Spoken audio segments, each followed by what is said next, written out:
MK Power 最新的吹叶机型号 F960，然后这是电打开，然后这边是变换速度，一次、2次、3次就是3个档位。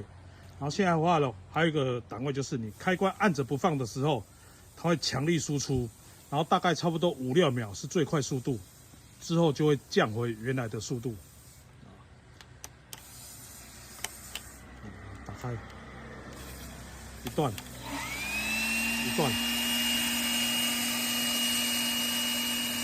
然后我现在开关，注意看我开关按着不放，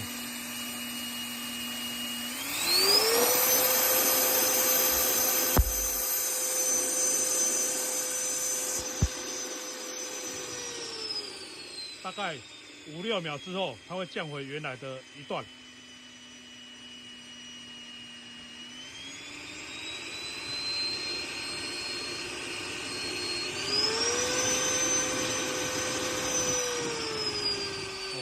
非常强劲。